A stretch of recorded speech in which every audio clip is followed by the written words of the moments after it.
pardavėjas šiandien ir pardavėjas rytoj. Va čia ir yra prekybininko darbas. Jis atsikelia iš ryto ir nepaisant kas, ar liūtas, ar gazelė, jis bėga.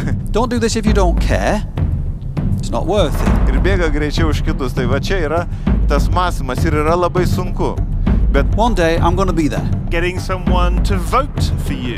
Ar 2 litus sumokėtumėt už tai, kad jums nereiktų laukti 45 minučių?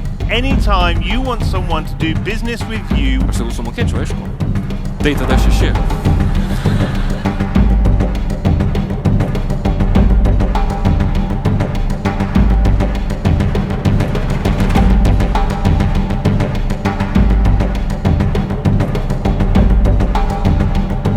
Įdomiausia turbūt, kad komunikabilumas, kurį daugelis komunikuoja kaip privaloma savybė pardavėjui, nėra kritiška. Aš asmeniškai išskiriu 2 kritinius būtinus reikalavimus.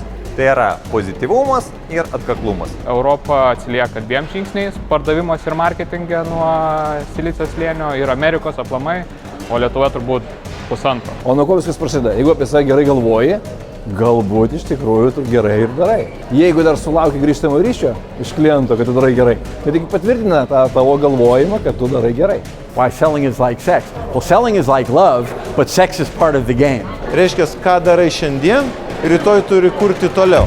Todėl vienkartiniai dalykai versle labai nekenksmingi yra, nes gali vienais metais uždirbti pinigų daugiau, bet kitais metais jau nieks nepirks to daiko.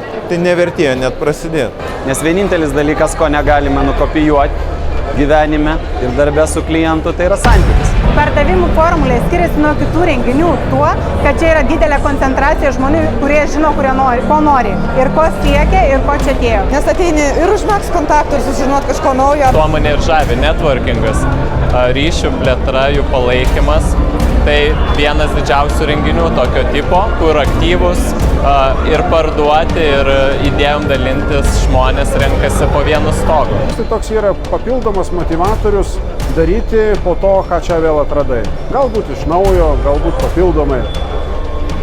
Aš turiu veiksmų planą. Moterys jos turi įgimtą tą santykio kūrimą, jos moka pririšti per santykius tą klientą ir yra gerai. Bet mano gal žinia, aš kurią sakau, kad visi mes turėtume siekti tų abiejų dalykų.